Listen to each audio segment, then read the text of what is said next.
వేళ పిల్లాడికి పెళ్లి చేశామంటే మనకు దక్కడమ్మా, ఇంక వాడు వాళ్ళకి దక్కినట్టే లెక్క. అవసరమైతే అమ్మాయి తరఫు వారు వస్తారమ్మా, అబ్బాయి తరఫు వాడు వెళ్ళకూడదు, వీళ్ళు పాపాత్ములు కొడుకుని కన్నా. మా వాళ్ళు వస్తారు మీరు రావద్దు చెప్పి పెడుతున్నారు స్పష్టంగా నెట్లో. మా ఇష్టం, మా వాళ్ళు వస్తారు మీరు రావద్దు. మరి వీడు కొడుకుని కన్నవాళ్ళు ఏమైపోవాలి? 25 ఏళ్ళు పెంచి ఆవిడ ఎవరికో అప్పగించాలా? అందుకోసం ఆ కన్నది. ఇది అందరూ తేల్చుకోవలసిన విషయం. పిల్లలు సుఖపడ్డం ఒకటే కాదండి, అడగాలి అవసరమైతే. ఏమిట్రా అబ్బాయి మేమేమవ్వాలి ఇక్కడ అని. మా కొడుకునే మాటకు అర్థం ఏమిటండి? ఇంకా తల్లిదండ్రులను చూడకపోతే వాళ్ళే కోరుకున్నారండి, వాళ్ళే వెళ్ళిపోయారండి. మనం సరిగ్గా చూస్తే ఎందుకు కోరుకుంటారమ్మా?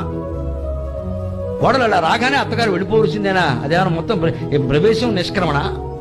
లేకపోతే ఇంట్లో ఉంటే రకరకాల మాటలా? కూతురైతే ఒకలా, తన తల్లి అయితే ఒకలా మాట్లాడటం, అత్తగారు అయితే ఇంకోలా మాట్లాడటం. మధ్యలో మగాడు చచ్చిపోవడం అన్యాయంగా. వాడు ఎటు మాట్లాడాడు? తల్లిని వదులుకోలేడు, భార్యను వదులుకోలేడు.